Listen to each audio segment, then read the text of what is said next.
Hey guys, it's Ray Davis with 6 Sense Media, here with a little bit of a news update. So a couple things I wanted to talk about today. Really interesting finding yesterday. Some astronomers in Brazil, using the Kepler telescope, discovered a planet 13 times the size of Jupiter, orbiting a binary system in the Cygnus constellation. And one of the more interesting things about this find is one of the stars in that system is dead. And it's the first time they found a planet like this in a system like that.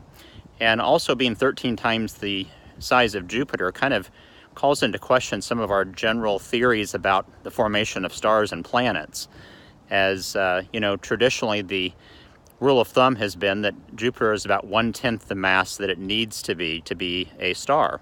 And that's why it's a failed star. So something that's 13 times the mass of Jupiter would obviously be something that maybe ought to be a star, but they believe that it's a planet.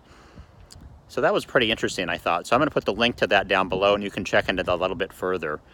I don't know how many of you are really paying attention to the political dialogue and what's going on with that yet, but I did want to bring up that Tulsi Gabbard, who, as some of you may know, I have already kind of thrown my support behind early in this process for a number of reasons, has cleared the hurdle required to make it onto the debate stage for the DNC debates this summer. The DNC, partly because of the number of candidates this year, but also because it's not that democratic of an organization, set up some barriers to candidates being able to be on that stage. And you need to hit 65,000 contributors total, individual contributors. They have to come from 20 different states. There's a number of rules that they have laid out for the candidates, and Tulsi Gabbard has made that cut. And I think this is very, very important. Tulsi Gabbard is a voice that we need on that debate stage. She is laser focused on this problem we have of regime change wars and ending those.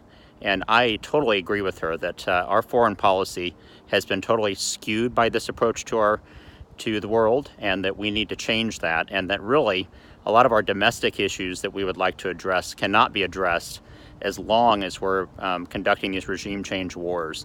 They're bad for the United States, they're bad for the countries we're intervening in, and just not something that we need to be doing as a leader in the world. So I am very pleased that Tulsi is going to be on that stage. I think it's going to be very important to hear her voice as part of the debate this summer as the Democratic primary gets heated up. The other thing I wanted to cover with you today, I had a thought earlier this week, and as usual, Truthstream Media was right on top of this and thinking right along the same lines I was thinking. And I don't want to steal their thunder. I will put their video below for you to take a look at. But I got to thinking about the fact that back in the day, I remember hearing James Burke, the famous social commentator, political commentator, talk about the fact that Gutenberg's printing press really destroyed human memory. You know, before the printing press, most works of fiction, most stories, things like that, had to be passed down orally. Now, there were some scribes that, you know, captured church documents and things like that, but most stories, genealogies, things like that were passed down orally. And Gutenberg's printing press made it possible to print all these things, and it kind of stole humanity's memory in a lot of ways.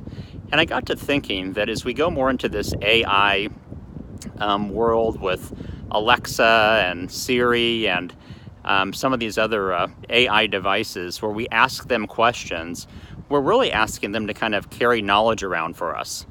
And you know, our whole educational system is built around this idea that we go to school for 15 or 20 years to put all this knowledge in our head, and that theoretically we're going to benefit society by carrying that around and using that in our career and in our lives.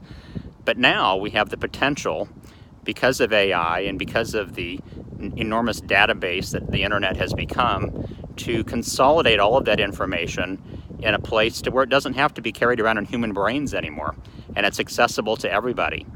And that could be a very democratizing thing when it comes to knowledge and information. Of course, as usual, the powers that be are not really up for that.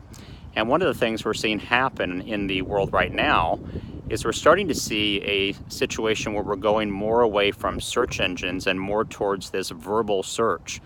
And Truthstream talks about that in some detail in the video that I will link to below.